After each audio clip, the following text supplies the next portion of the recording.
Good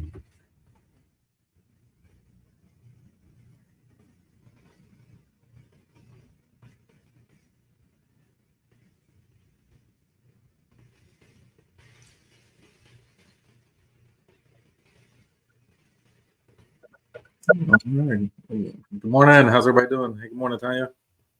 Good morning. Mike.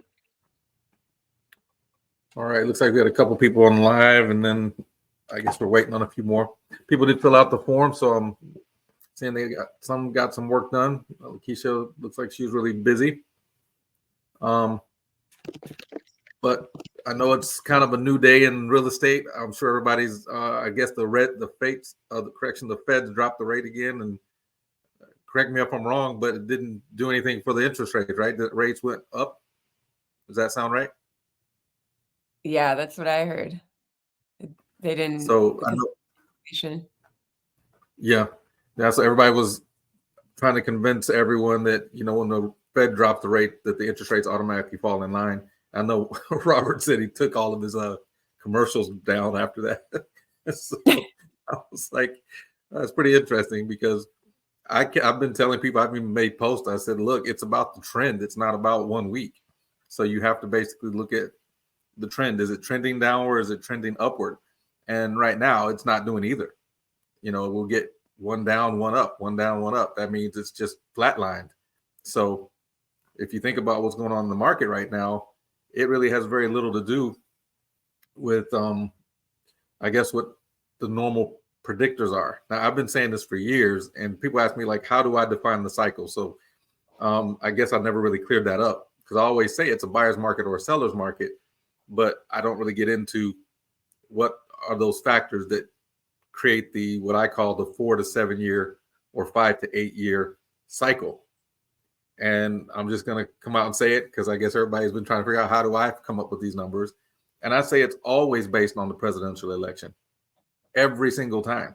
It has never failed, at least not from my predictions. When all that stuff happened in 2008, guess what? Why is 2008 happen to be a presidential year? I was like, oh, I hadn't thought about that. Well, you got to think about it, because that's actually the cycle. Now, why do I say 4 to 7 or 5 to 8 years? Because depending on whether the incumbent president gets reelected or not, they're going to continue with those policies. And so if you see an election year like this one's bigger than all the other ones, because there's so much of a diverse and unusual circumstances. I mean, the more we think about what's going on, nothing like this has ever happened, where we have the vice president actually replacing the president, and no one really knows what's going to happen.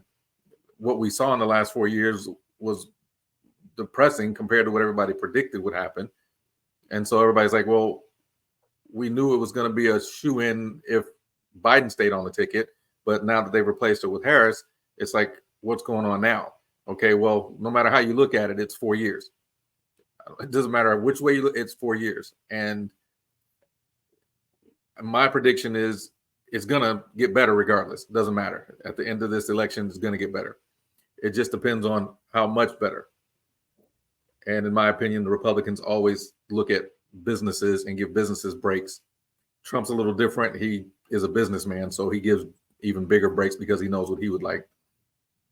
But it will get better. I just think that depending on which candidate gets in, it'll get either a little better or a whole lot better. And I know what most business people are thinking. Without making it a preference on my candidate, I'm just going to leave it at that. But that's where the 4 years, 5 years comes from. And then the 8 year cycle, depending on if the incumbent wins. Typically, if that happens and we have a good run for 8 years, or I should say a solid run for 8 years, again, it's either going to be good or better. But it's always in those years when there's the election and the two candidates have diverse platforms and everybody's waiting to see what's going to happen. So that's always been my prediction. So far, it's never been wrong. Not that I'm an expert in economics or anything, but that's just the trend that I've noticed over the years.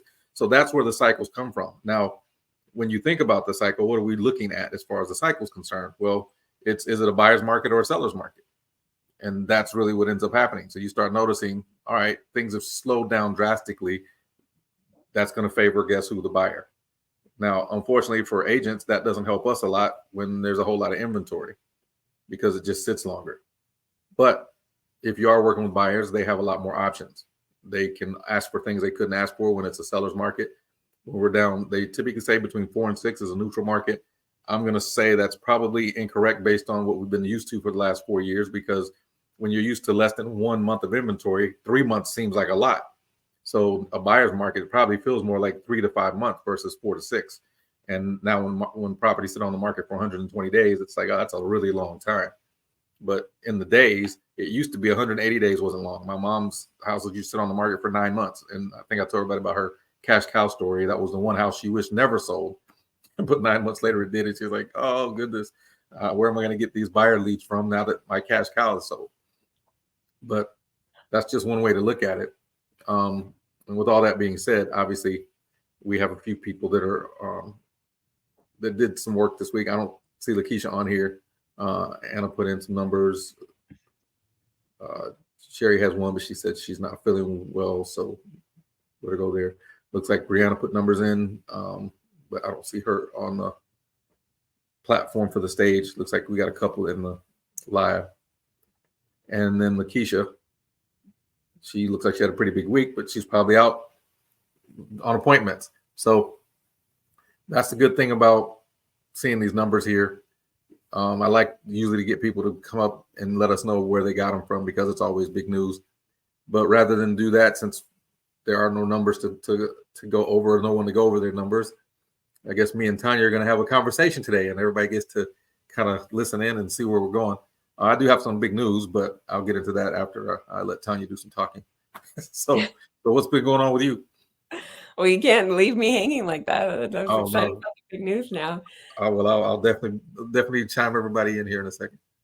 Yeah, no, I'm on the same page as you as far as the election goes. I think it will get better after that, because right now I'm seeing a lot of buyers just sitting around waiting, and no matter who gets elected, they're going to come out and start putting contracts in. So that's essentially what will happen either way. And so I agree it'll get better, but depending on who gets in the office is going to determine how much better it gets.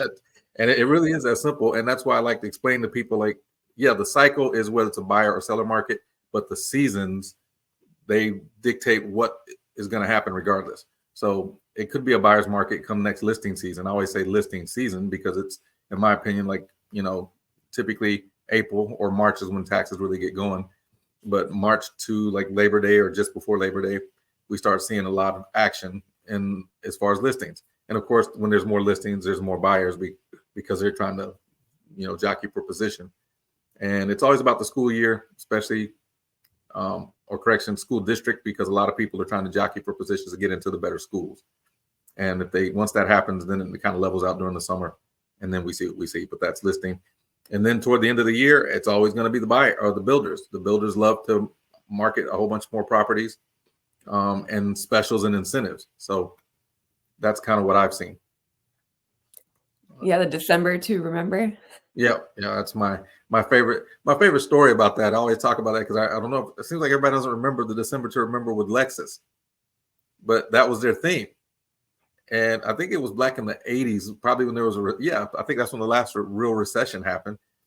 And they were talking about how they would invite people to bring their cars, and they were like, we don't know what to do because no one's coming in. They're like, all right, we'll let you test drive instead of test driving for, a few minutes on the road. They were like, how about we let them test drive for a week? So they were test driving for a week, and the people were coming back with their Lexus and saying, you know what, just keep our trade-in. We don't want it. So I think the builders are like, hey, if we can use all these incentives, get people out here to see the homes. And I always tell people, yeah, you want to walk people through new homes because they'll get the new car smell. That's what I call it, December to remember, because now you can use that. Now I'm going to talk about my plan for our first orientation. That's kind of a surprise that I'm going to talk about, Tanya, but it's really going to be basically the game plan on exactly what I'm doing. I expect everyone who stays in the market, because now the old saying is, when the going gets tough, the tough get going. So whoever's left after this election and the start of the year, you're going to be more than prepared, probably more than you've ever been prepared, because I'm going to do something I've never done before. Well, I used to do this back when I was managing my team with EXP and a couple of other ones, but I'm going to teach people how to convert. I have determined, and I've seen multiple coaches talking about this now, One guy is really, really good with converting people.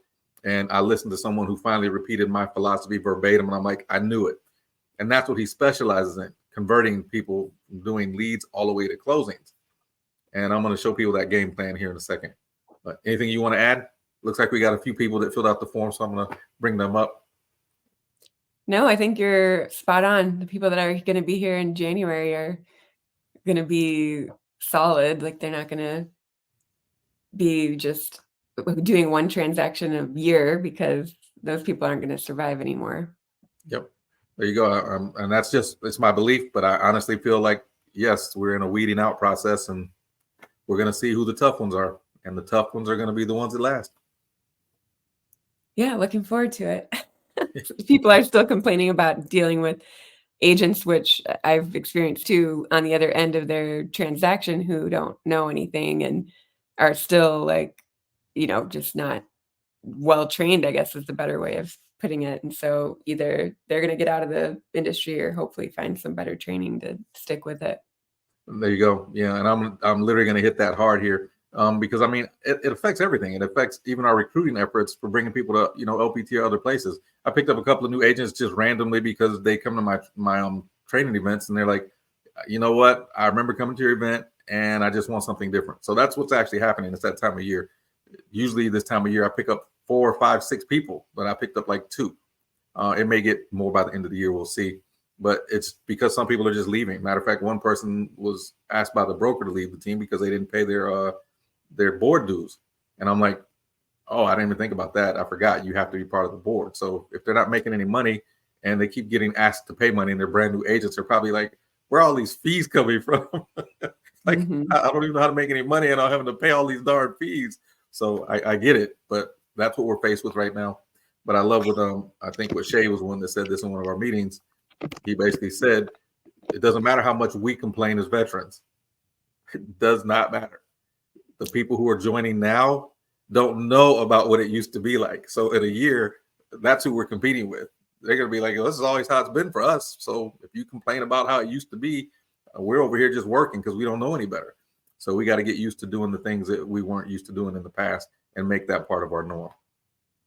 Exactly. I was on a mastermind call with the LPT team leads on Tuesday, and he said that, well, one of the team leads said that the new agents were better off than the experienced ones because they were fine with the new transition, but the experienced ones were like, well, what do I say or what do I do? And isn't that they've weird? had 10, 15 years of experience. The weirdest thing, I'm like, in 2013, I was doing commercial real estate, and I remember everybody, they were still talking about getting listings because that's always a big deal, but they're like, no, commercial leasing, you make a lot of money. So I started looking at the numbers and I'm like, oh, I did it one time without a present. Actually, I brought my presentation, and the guy that was my partner, he was a listing agent.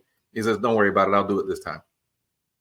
And I had my book over there and I slid it over to him and he slid it back to me. And I'm like, okay, maybe I'm crazy, but I did all this as a mortgage broker, getting myself ready and always having a presentation so people felt like they weren't being scammed.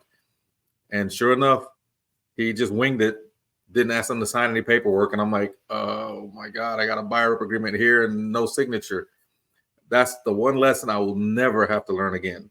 It was a $10,000 deal. $10,000 just thrown away because he told me, I don't really work that much with buyers. I'm like, why would you offer to, do the presentation? Like that's all I've ever worked with.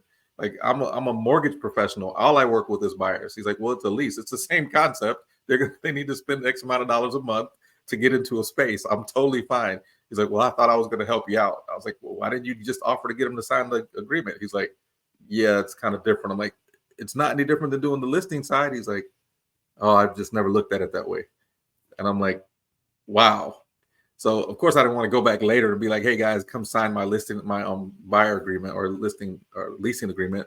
But I never missed another one. And then I went like, God, I can't remember. It was well over 20, 30, and I was at 92%. And it was just the same language over and over. I'd say little things that I'm going to teach everybody in the orientation. And that's literally what's going to happen. It's going to be, how did I convert? What language do I use? What language should you use? What are some of the introductions, or I say initial contacts, whether you're using text messages or your conversation? But we're going to also role play. I'm going to have everybody in the room match up with someone, and you're going to learn how to have these conversations. because what I've discovered is it's the confidence. People can tell me whatever they want. I'm sorry, there is nothing else. It's not, and that's why I think if you niche, you just get better at this business because you get used to saying and talking about the same thing over and over again. And so, of course, you're going to be more confident. And I know, Tanya, you're living proof of that. The more you got into the idea, I'm going to be a listing agent, I'm going to work with investors. I'm sure you're way more confident now than you were with the first investor. And when you talk to the next one, you're like, I know exactly what I'm going to say, how I'm going to say it. I'm not guessing. I know how this process works. And the more confident you are, the easier it is for them to say yes. And I think when I talk to most agents, they're like, well, number one, I didn't know what we were supposed to say when I first started because no one ever taught me. And then when I started winging it, I'm looking at this type of client, this type of client, this type of client. And then by the time they get in front of 5 or 6 different clients, they had to say something different with every one of them. And I'm like, yeah, of course, it's going to be hard to be confident with that. So I'm going to show people how I do it in a way in which I don't really care who I'm in front of. It never changes. You just have to have a little different initial contact. That's pretty much it. Because if they come from FSBOs, your introductory conversation has to be different than if it's an expired versus a new build that you click. There's a buyer lead from the internet versus one from your sphere of influence.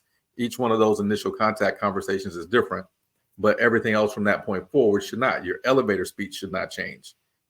Your overcoming objections should not change. How you close with your presentation should not change. And if you can manage to do those things, I'm going to teach you pretty much in that order where you have your initial contacts down. That's almost the only part of the script you need to memorize. When people start trying to memorize 19 lines in the script, you got to be a professional actor to do that. So it's got to be a point where, there's only one part you have to memorize and the rest is by what I call active listening. So it's a discovery phase with your clients. You have to listen. If you listen to the ISA video or audio tapes that I collected over the years, they all do one thing really, really well. And they don't do anything else. And it's active listening. They'll ask like, how many bedrooms, how many baths, what's the price point? Then they'll ask like anything in addition to that. And they may like, oh, we're looking for acreage with this, this, and this. Or we want, a fence in the front yard. Doesn't have to be a fence in the front yard, but and you literally hear them repeat back exactly like a orders at McDonald's. That's if I had a note, that's the best example I can give you. Like they repeat it back, and if they don't say exactly what you said, then they go back and say, okay, so let me repeat it again. That's literally how the ISAs operate. And if you're not a good order taker, that's why a lot of times you lose clients. They're like, well, I just repeated this 3 times, and you're still asking me, how many bedrooms. So of course they're like, you're not listening to me. And because when you pay too much attention to scripts, you're too busy worried about your next line to actively listen to your clients. And I started teaching. I used to call these triggers because I'm like, I only think about one thing in a conversation. People are like, you look so natural. I'm like, I don't even have that many. Everybody on this call probably had way more conversations, unless you're brand new, than I've ever had with clients. But I'm just very confident when I get in front of them because I have one thing I'm listening for, and that's it. I don't care about the rest. I know what I'm going to say. And the trigger for my appointments is pretty simple. Anybody who's watched my videos has seen it, but it's, are weekends or weekdays better for you? That's the only thing in my head the whole time I'm having the conversation. When is a good time to insert that?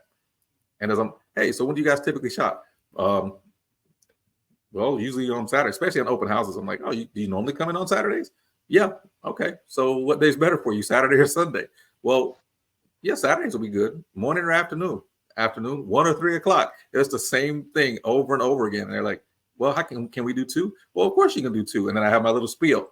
All right, so now that we know you're doing it at 2 o'clock, what I'm going to do is I'm going to send you an invite from Google calendar. My calendar invite is going to remind me an hour ahead of time, 2 hours ahead of time, and 24 hours ahead of time. And because you're going to accept that invite, which confirms our appointment, it's also going to remind you 24 hours, 2 hours, and 1 hour ahead of time. And at the 1 hour mark, I'm also going to reach out and I'm going to call you because I'm going to let you know I'm on my way. And if you don't let me know you're on your way, then I'm going to reschedule that appointment for someone else because obviously something came up. And that's not a problem. I just don't want to waste your time or mine. And since I have other people that are ready to go at the time, I hope you're okay with that. They're like, yeah, definitely. But they know you're serious now. And when you have that dialogue with them, they don't miss appointments. And when they do, someone asks me, how long do I wait for them? I'm like, wait for who? It's like, I don't go. Like an hour, 45 minutes to an hour ahead of time. If they're not responding to me, I just gave myself back 3 hours of my day. I'll go watch a movie. I'm okay with that. Whatever it takes. Yep, totally. All right, but I'll get more into this afterwards. But it looks like we got a few of our we actually got two. Looks like Brianna and Lakeisha are here. So I'll bring up Brianna first. Looks like she has a couple of numbers on here, and then we'll bring up Lakeisha. All right, good morning, Bree. You're got to unmute.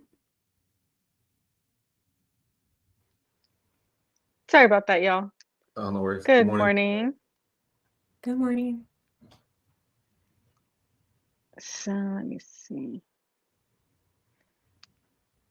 Okay, so this past week I was able to get a referral from a past member from my gym. This person in particular lives out of town. They own a home, and basically I had to try to connect them with a seller's agent out in the city that they're in because I've never been or heard of this city. It's called Copares Cove. Right by Mission. Yeah, next to Killeen. Yeah.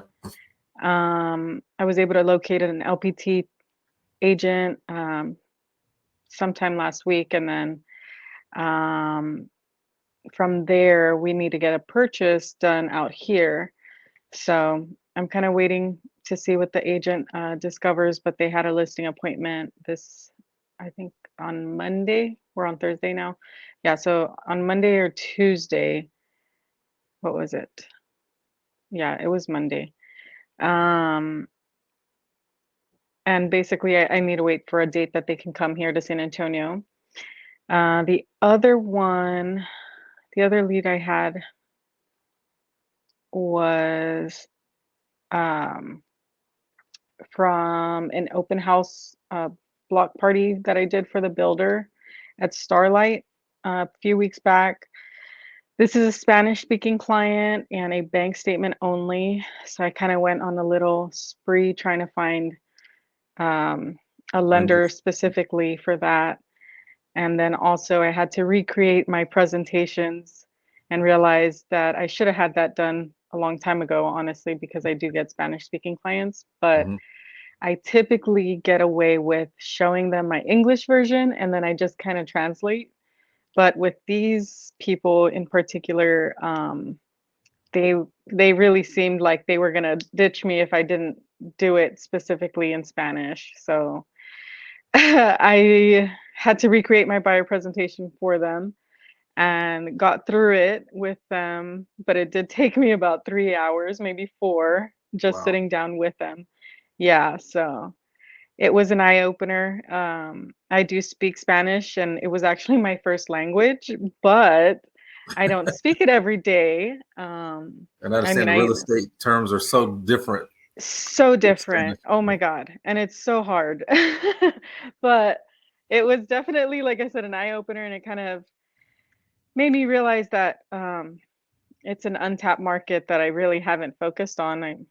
And so it was pretty fun. It was an interesting thing, but with them, I'm trying to find a builder. They're not in a rush. They own a home outright and do have cash, but they have a lot of cash, but trying to get them with the lender, they're being a little bit, how do you say, secretive still with me. So I would, even if I would probably go to new build first.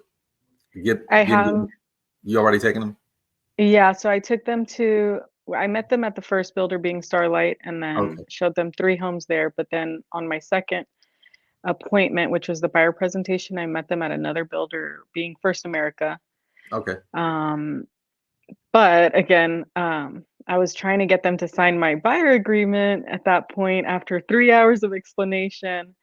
And I still feel like I'm getting a little pushback from them. Like they didn't want to sign the documents.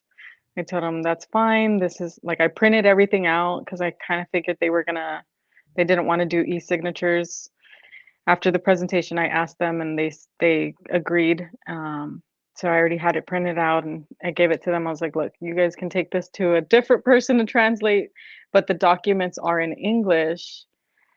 So I think that was kind of where we're at. Like I was still trying to find copies of, or find a Spanish version of those track documents and hard documents, I don't know if those but even there exist. really isn't. Yeah, they don't exist. Um, so if there's any insight or any input that you guys have that I could I'll let Lakeisha handle that one for you, because Lakeisha tells me she's pretty much 100% on her signatures. So, Okay. but you did get a referral fee for the listing, right? Yes. Okay. So you'll get two sides of the deal there, which is great. So, you know, as much as people are saying the market is slowing down, there's people still selling homes, and you guys are proof of that. So the key is just keep yourself busy, and guess what? Keep planting these seeds, because I'm telling you, it's not, even though, as Robert talks about, the inventory is really low compared to what it's been over the years. We may be down around 4 million, but that's still 4 million homes. And guess what? There's going to be a lot of agents leaving, a lot. And just like you're having these issues, think about it. Like Keisha's clapping. Okay, good. But think about it. Just like you're having tough time doing this, think about the agents who don't even have the thick skin that are going through this. They're leaving. They're just going to take off. I can't do this. And there's probably going to be a few seasoned agents who are like, this is just too hard. And they prided themselves on, I hate to say it, but they prided themselves on being buyer's agents.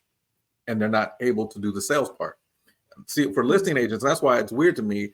I would just go help people do listings at the first brokerage I was with, or the second one, and he was like, do you mind just going on appointments with him, because you don't seem, you know, to have an issue with your confidence. I was like, well, let me watch you first. So I went with him. I'm like, I hate your presentation. So I modified it and I went with them, and he's like, you're 100% like the first. Well, I missed the first one. After that, I didn't miss one, like 8 in a row but I was always going with some of his members. They're like, do you mind going with them and helping them out? And I would show him the presentation I was doing. He's like, actually, that's a pretty good idea. But I don't have that issue with confidence. And I think, again, that's where it changes. But if you get the right verbiage like you're asking for, if Lakeisha shares with you what works for her and it triggers something, that's exactly what the mastermind is for. So I want definitely have Lakeisha come up and share that with everybody. But also, I'm also going to talk about what we're going to be doing at the orientations every Friday, so that you'll get this practice over and over and over again. You don't have to come every Friday, but when you are there, you're going to be doing the same thing over and over again, which is exactly what you're talking about. How to do your presentation, how to do your conversion skills. I want people to get to the point where they're so comfortable that they're not afraid to talk to anybody. And that's basically the whole point of it. So, all right. Good job, Bree. Thank you. All right. Let's bring Lakeisha up. Looks like she had a really strong week. And you can also share what's your tactics for getting people to sign the buyer rep agreements, because you don't even let them look at any houses until they sign, right? No, because okay, so I remember when my first year in real estate, I was nervous about I'm sorry, good morning, everyone. Good morning. Good morning. I was very nervous about the contracts, and the reason why is because I don't know, instantly I felt like people don't want to sign anything because they feel like, and people literally, they do not read. So they do not read. So I believe that's part of the problem. They're afraid that the verbiage in there is not going to make enough sense for them to sign, right? Right. So fast forward to today, to Julian's point about the confidence part, I'm not going to play with this, because this is my career. And it's necessary. It's either you want me to be your realtor or you don't, because it doesn't matter. You're going to sign it with someone else. So my approach is to just let you know up front, here's what's happening. This is what it's about. I think the most important part is they want to know, do you have their backs? Do you have their back? What are you going to offer them?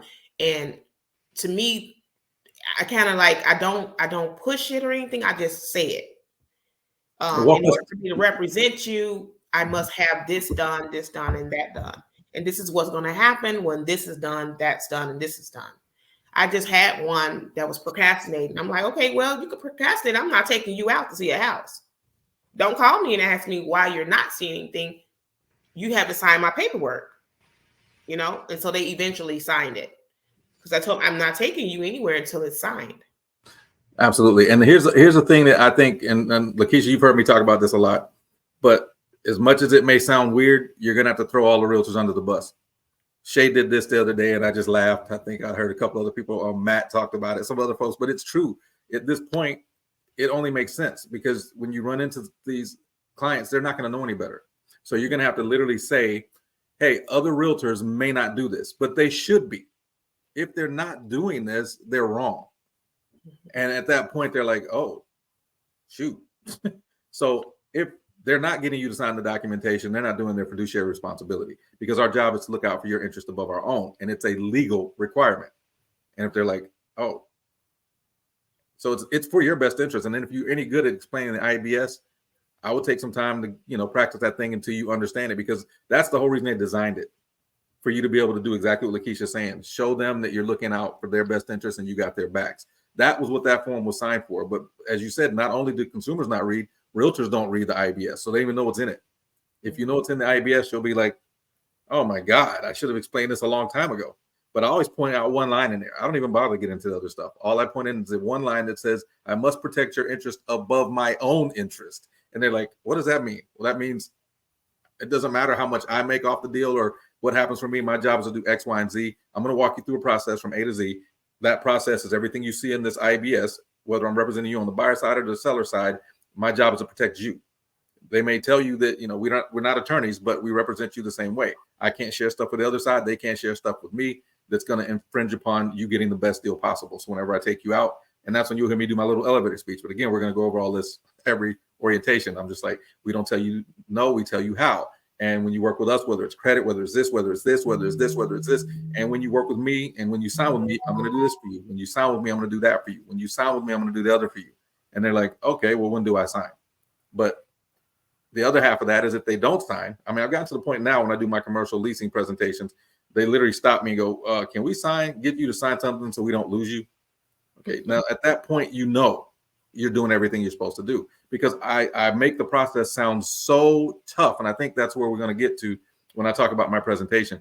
A lot of people are like, well, I want to try to make it simple for them. Don't. I'm going to give you a sneak peek of my FISBO strategy, and Bessie's tried it and it works, but I'm going to take it a step further. I'm going to start doing FISBO seminars, and I'm literally going to give them my entire game plan, everything from listings to leads from A to Z.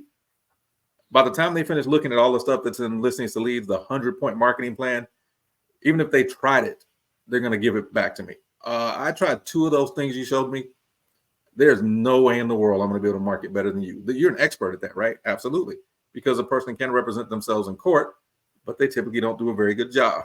So giving you guys a sneak peek of what's going to happen in the next few weeks, because by the end of this year, if you're coming to the orientation, next listing season, you're going to be absolute beast out there getting signatures. And I think that level of confidence will change everything in your business. Anything you want to add, Lakeisha? I'm going to actually start highlighting it in yellow now that we're talking about it. That little part right there. I work in your best interest. I'm going to highlight on all my contracts going forward. Yep. That's exactly what I did. So, yep. I'm going to highlight it so that it's bold. You see it, Yep. But yeah, I mean, you're right. It is that level of confidence, just letting them know, do you want me to be your agent? Plain and simple. Yep. Yep. All right. And you got some really good numbers up here. You did the assignment with YouTube? I'm still working on that assignment with YouTube. Yep. I need to press that button. That's crazy. But I'm still working on that assignment. I'm trying to make sure all my SEO and all that stuff is, rocking and rolling. And it's doing good on its own. And I have not put up my my post yet. I haven't done that yet. Yep. I have so many videos on pause. Right. And you see how detailed that process is, right? It's very, Mm-hmm. So a lot of people ask, like, when Victoria put together the video after I showed her all the stuff, literally 2 months later, she only did 15 videos, but it was a quality of videos, and she search engine optimized her channel and search engine optimized each video. And as long as you meet that criteria, you'll be surprised. Her videos were showing up faster than Perry Holmes' videos on that page. So when you punch in Perry Holmes, how do you see someone else's optimization? You need vidIQ, and again, it's in the next couple of weeks. If you go through the YouTube training, you'll see it. vidIQ. I have the vidIQ. Okay, and the other one's called TubeBuddy. There's a couple other ones, but I use vidIQ, and it kind of tells you exactly what the rankings are, what their tags are. You can copy their tags and move them in there, but it's all in that video. Once you go through all the training, you'll see it. Okay. So this week, last week, I had a event that was tailored to. I hosted an event tailored to Halloween. Mm-hmm. So the theme was Spooktacular Family Event. I hosted it at Davidson Homes, and that brought the kids out because the kids was able. We were offering free photos Oh, okay. for the children, but you had to sign in for it so that we can email it all to you at one time. Nice. And I met a few people actually networking and all of that. It's crazy. It turned into a family networking event. Nice. So people actually came out, neighbors actually came out. We gave candy. I had my popcorn machine up. We had like pastries and stuff like that. And it was really nice. So I ended up getting 8 families actually. Wow. So I'm going to follow back up with them again. I have 2 that are in the medical center who are looking to purchase here in the spring because that's when their lease is up. So I had all of my booklets out and all that good stuff. So it was a nice event. So that's how I got those 8 leads. Very nice. Awesome. And That was outside of your neighborhood? Yes. And so I want to continue that up. And so I'm going to join my HOA finally. I met the president who's also a realtor. There you go. He's That's a probably why they realtor. joined. It's probably why they joined. Like, Right. I'm like, how do I compete with that? But it doesn't matter. no, You you're know? good. No, Yeah. just have events. Just do stuff they're not doing. That's it. Exactly. So, yeah. So that's my goal. My goal is to be an expert at events, planning events, and so that families can come out. I feel more comfortable just being around a group of people. I mean, I don't like to publicly speak, as Julian knows, but I'm getting better. Yep. Just got to keep doing what you fear, right? That's Yep. the key, you know. So, And trust me, you're talking to somebody who is a true introvert. I hated getting in front of people speaking, but now everybody's like, you're so good at it. Yeah, I got well over 10,000 hours on the podium. My first few hours, I was just worried everybody was going to tell me I sucked. But, you know, being an introvert, you tend to wait till everything's almost perfect before you do it. and that's then me. You get better. So, yeah, but it'll happen. No, I've seen you up there. You might be a little nervous, but only I can tell, or maybe you can tell. No one else really can most of the time. There's only a few times you get so nervous, you're like, I'm stuck. But if you got a presentation in front of you, that's why I always use a presentation. And I can probably wing it at this point in my career, but I know other people need to see the visuals as much as I do, if not more. So Exactly. that's why I use visuals. So yeah, and that's my mastery plan is to devote at least 2 hours to presenting to myself. Outstanding. You know, per day, so that I'm ready to tackle it. January come, I want to be on it. Boom. There you go. You got it. See, and this is, I mean, I love hearing this because when you talk about professionals in any career, yeah, baseball season's about to end, basketball season's about to end, but the true professionals, the rock stars, are the ones that have an off-season plan. And you're taking this seriously. You're like, hey, when this next time rolls around, I'm going to be better than I was last time. And that's the key of a true professional. People who are wondering who makes it in this industry, that's who does. Once you get to your goal, you can do what they call a maintenance plan, just like, you know, working out. Hey, I'll reach my goal. I'm going to maintain. The maintenance plan may seem simple, but look at all the work you had to do to get to that point. And if you're not willing to do that, you're never going to get there. And so a lot of your agents are like, hey, I do 50 deals a year. I'm happy with that. Well, yeah, I would be too. But if you're only doing 15 and your goal is to get to 50, well, then of course you need to be improving yourself. And I love what I'm hearing. He's like, I'm not at my goal yet. I'm going to keep pushing until I get there. And when I get there, then I can maintain. You can never rest. You know, that's the part where I'm going to just stop. Like there is no, I wish it was just a lead flow system that worked without you having to do anything. I mean, you could do that if you build a team. That's probably the only other time. Once you have a team, then you can do that. But yeah, everything up to that point, it's, as the old saying goes, if it is to be, it's up to me. And yes, that's what you got to be thinking about. Well, fantastic. Is there anything you want to add, Tanya? No, I love the spooktacular event. That was super smart. And, you know, just the fact that you're continuing to improve yourself is on point. Like, congratulations, keep it up. And hopefully you're a motivation to everybody else here. Thank you. Oh, yeah. Yeah, you can keep me motivated. I have to get out there sometimes and meet up with us. I'm like, what you doing now? I like to see stuff like that. Even if we have one person show up, right? It don't matter. As long as you get a chance to perform and get better at your craft, that's what this is all about. Because one person turns into 2, then 4, then 8, and on and on and on. And that's the goal. Yeah. All right. Well, great job, Lakeisha. Appreciate your feedback. Thank you. All right. So we got like 4 minutes left. And like I said, I'm going to unveil a few things. If you kind of overheard, well, not overheard, but Lakeisha and I were talking about the YouTube stuff. But for week 22 to 24, I think, it's all YouTube. 21 to 24. So if you want to set up your YouTube channel, that's 21. That was last week's assignment. This week's assignment is home tour recording. So if you're not sure how to record the home tours, the entire script and everything in there, I'll even click on it so you can see like literally the language I use. First, you want to meet the sales counselor, download the teleprompter app, and start recording. Now, what does a recording look like? Okay, these are the terms that you use. You want to update the template below to match the community and the floor plan that you're recording. Second, copy, update the template, the hook, the plug, the vocal intro. So that's all in here. What's the hook look like? First off, it's are you curious about finding a new construction home near Poppy Lock and Terra era? This is actually a new community a couple of years back. It's like, all right, and it's like, so if you're interested in view homes or any other, because you're basically, this is like a commercial. So your first few comments are to get them hooked, but also to weed out people. Now, the way I designed the script so people understand what you're reading here is if you ever do paid YouTube ads, the very first thing you want to do is weed people out, because if they stay on your video longer than 30 seconds, you pay for it. So if you ask a question in the beginning, are you curious about finding new construction homes near the new La Cantera area in San Antonio, Texas? If the person's answer is no, I'm not, they're going to click skip and move on. And that's what you want. You don't want people watching your videos if you're paying for it. But guess what? This same exact template works for organic. So if you practice doing organic, and you start closing deals and you're like, well, I'd rather get my leads a lot faster than waiting 2 months for this thing to pick up and go. Well, you also have the exact template you need for doing paid ads. And I don't even start talking about paid ads until the very end. There's one portion of this. I don't even know if I added the paid in here, but guys, if you guys are interested in doing paid ads, let me know and I'll walk you through it. But Google paid ads are way better than everything else out there. They're just also way more expensive.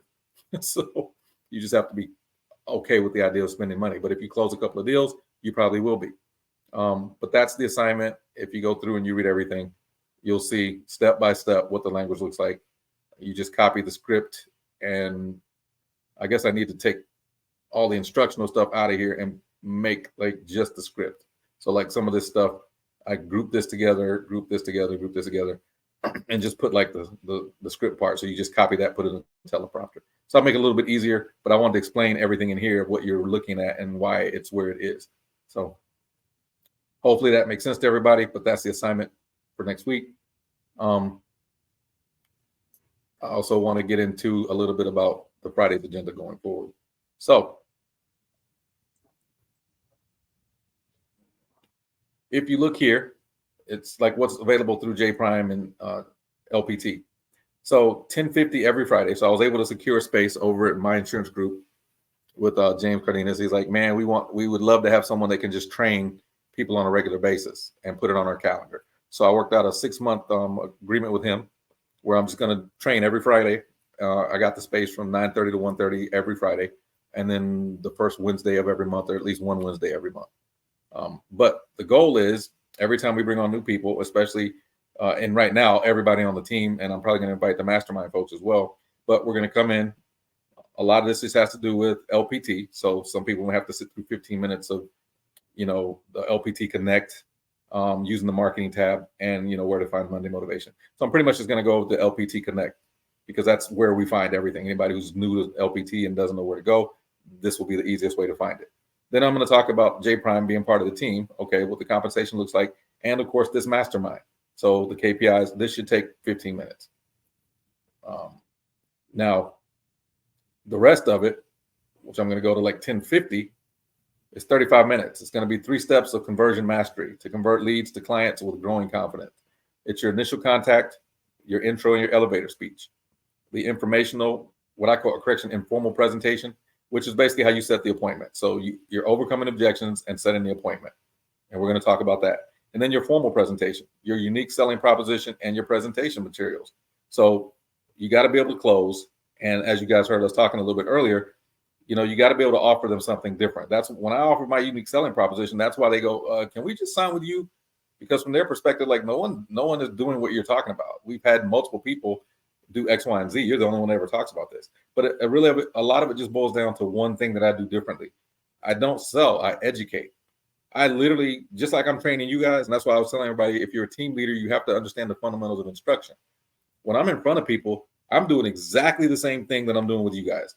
Anyone who's watched me do a presentation, you're like, when you say it, it's hard to imagine it. But once you watch me, you're like, you're doing the same thing with them that you do with. Yes, that's the best way to earn people's confidence. When you start well, let me tell you how good my brokerage is and how well my numbers are and what I've done. They're just like, oh God. Whereas I'm like, no, let me tell you what we're going to do for you. You know, it's the Whipham concept. What's in it for me? And that's how everybody thinks. And once you understand that, this concept becomes really easy.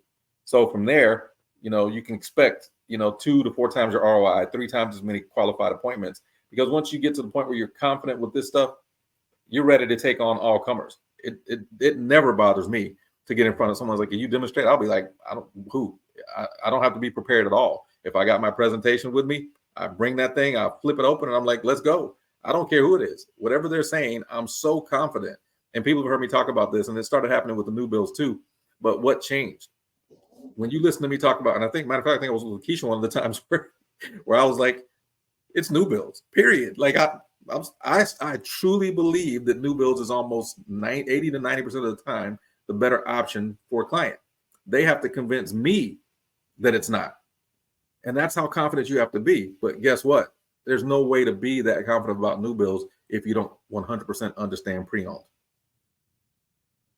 And that's the key. Like, how do you compare and contrast 2 different things that you don't know equally as well? So if someone asked me about new builds, well, why do you think new builds is better for me? Well, I just asked you a bunch of discovery questions. You have no money down. You don't mind a location a little bit in a rural area. Your credit scores are over 640. This is why I always tell people you got to learn how to pre-qualify. So if you're a buyer agent, this is imperative. You don't want to let the lender do this, because from your client's perspective, that's what every other realtor does. But if you're discovering and pre-qualifying and they go, no other realtors ever asked me that question. They always palm me off on a freaking lender, and then I don't want to talk to the lender because I don't know anything about them. And so I pre-qualify them and I let the lender pre-approve them, because that's really what, as a lender, that's what I do. You know what I used to hear from a lot of lenders, from my team members years ago? Matter of fact, one of the Lennar agents was pissed. She's like, you need to teach your agents how to do a better job of pre-qualifying. We don't want them bringing any more of these, 580 credit score people here. I'm like, well, that's your builder, because there's other builders who can do a 580. So I'm not going to teach them anything different. You need to either learn what to deal with them, or I'll find another Lennar agent. And she's like, oh, well, I mean, that's up to you. I said, well, thanks. That was my answer. So I found another Lennar agent. But of course, she's like, well, I didn't mean it that way. Well, too late. You don't have to work with someone you don't want to work with in this industry. But the key is understanding that we pre-qualify. And once you ask those discovery questions, I promise you, they're going to look at you like, wow, I didn't even know I could do that. Yeah. And if you can qualify for USDA with your score, if it happens to be truly a 650, your income is what? Oh, it's under $110,000, and you're the only person in the household. There's only 1 to 4. Okay, great. All right. Well, if your income's under $110,000, your credit score is over 640, which it is, what you're telling me. I think we can go look at new build homes that qualify for USDA. It just means you have to be a little bit more flexible on your location. Are you okay with that? Yeah, I sure am. All right, so what I'm going to do, and here I have a great relationship with all the builders all over the place. That's why I know about all this inventory. Now, if for some reason we go through the timeline and it looks like this isn't going to work out for you because maybe you need more acreage, you really don't like certain type of homes, you need this, or this, you like the old school stuff. The reason why I start with new builds is because they have time to build and gives us time to work on building whatever scenario we need for you. And at that point, as long as we're 30 to 45 days out prior to you finding your pre-owned home, it only takes us a couple of weeks. And at that point, it usually takes me within 2 weeks, 2 weekends, no more than 3. And I can typically find, based on what we do in this discovery meeting, I can typically find you a home and it's going to be your perfect 10. Most of my clients say it's their 11. And they're like, oh, shoot, well, what do we need to do? Because the whole time I'm saying, when you sign with me, here's what I'm doing for you. When you, well, how do we sign? When do we sign? But once you get used to using that language, that's literally what happens. One of the tricks I use in the leasing department, which we can do, the other reason I like to say new builds, and we're going to talk about all this, is because guess where you can use the terms like off market and pre-market and reduced priced? Well, that's usually FSBOs and expireds and someone who likes to go and knock on doors. But guess where else you can find pre-owned, pre-construction, off-market, pre-market, and reduced price homes? New builds. They're also, you can use that same language when you describe new builds, just like you could for FSBOs and everything else. So if you need to be able to use that language, hey, I can only show you off-market properties when you sign with me. I can only show you pre-construction when you sign with me. I have a list that comes from builders and they don't want me bringing people out unless they're serious. The way I separate the curious from the serious is by getting signatures. Oh, well, how do we sign with you? That's like, I want to see the off-market stuff. What does that mean? That means you get to see it before everybody else. You want to know the number one trick to getting people to want to work with you is give them this VIP feeling. You get to see it first. You're in the special members club. You get to see it before everybody else. And then all of a sudden, you're their best friend. So that's kind of a preview of what to expect every Friday. And then from 11 to, did I put that in here? Oh, yeah. And then from 11 to 12:45, it's just me going through LPT Explained. And as I mentioned, you guys, listing. So it'll be 30K in 90 days, the roadmap basically in the 4 different parts for limitless listings. And so if you guys are interested in that, every week, it's going to be a 4-part series. But I showed you the blueprint the other time we were on the training last week. But that's what I'm going to be going over. But I'm going to break it down into small pieces because it's going to be very, very detailed information going forward. The people who are in the audience watching will be sitting next to people that are on my team actually doing this. So you'll bring your computers and you'll be working through the roadmap because I truly think you can make 30K in 90 days if you follow it. But it's all about listings to leads and how to use all those platforms and the landing pages. And I'm going to be showing you exactly how to do it. So if you're in the mastermind or if you're part of the team, those landing pages are a life changer. I've seen now people are starting to look at them and go, that's the key to all of it. If you really understand how landing pages work, then you'll follow these marketing tabs to the letter. And you'll start noticing, yeah, in addition to other things that we talk about, but you got to have that foundation. And once you do, you're good to go. So, all right, well, we're at that extra time that I don't like to run over too much, but hopefully that was some good info for everybody. If you like that, and it sounded like some pretty helpful information, share some comments. Let me know if that was good info for you guys. And Tanya, what do you think? Did you like anything I had to say there?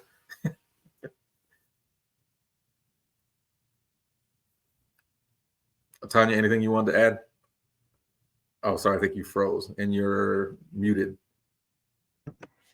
Yeah, I just noticed that I froze too. No, I love this idea. Like it's great for new agents and even existing ones. So would you want us just to like send people that were interested, or what would that look like?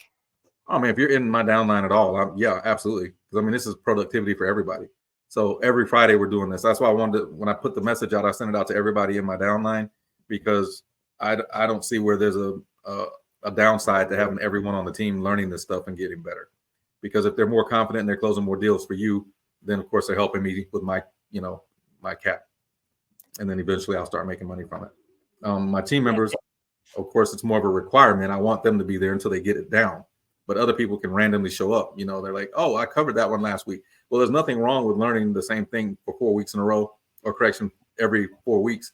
And then the next month do it again. And then the next month do it again. Because if they're like, well, I'm still not feeling confident. Well, there's your opportunity to practice like baseball players, basketball players, football players. The repetition is what gets you there. And eventually, no matter how bad you are, if you've done this enough, you're going to get good. So I want the orientation to be something that people can see like practice. And that's kind of the goal. And then when they send people to the 11 o'clock version, yeah, that's basically a little bit of recruiting because I'm going to actually do the LPT Explained, which we used to do on Stoneworks. So I'm going to do that. But in addition to that, I'm also going to offer one part of the limitless listings so that they're kind of watching everybody in action and going, holy shit, if we join, we could be part of this. Yeah.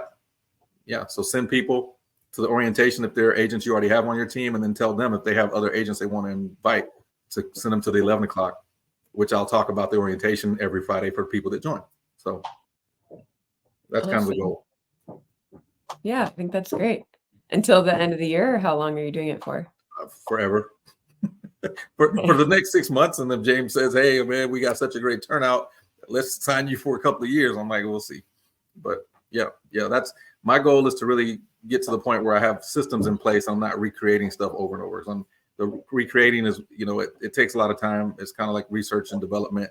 I want systems in place that are working really well. This mastermind has been fantastic. I mean, I literally stopped recruiting because the questions everybody comes up with, it takes so much time and energy to figure out what to put into the 52 weeks. But now, as you see, we're almost halfway there. Week 26 is coming up and we're halfway through the year, and it's still like so much information. So once I get this where I want it, then it's a lot easier to say, all right, going forward, all I'm teaching is the first 90 days. The rest of it's on your own. I'll change the mastermind up quite a bit because I'm not going to go 52 weeks with another group. But my team members will always have access to me. And I think the best way to do that sometimes is live. So, we'll have the Zoom calls on Thursday. They'll only last 45 minutes. Probably going to get a lot. I'm going to get, some of the stuff I'm not going to do anymore. But for the most part, I want people to be able to hear other people's testimonials and stuff like that. So, Lakeisha, you said you had a question. Did you want to come to the stage to ask it, or? Very quick question. I know we need to end. Do anybody know the phone number to the Google? Because my Google, all of a sudden, I did one little thing and it said you have to verify. So now my Google business page is not running. And it's crazy. It's like you need to be verified. So I tried to get verified, re-verified, did what they told me to do, not able to upload the video that they want me to be in front of my business, which is my home. And I tried to find phone numbers. I know this is off topic. I tried to find the phone number to call these people. I tried to email. I tried everything and nothing. Okay.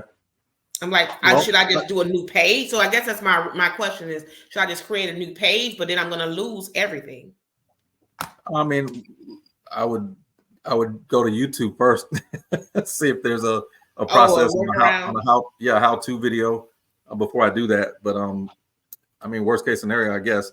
But no, I mean, there's got to be a workaround.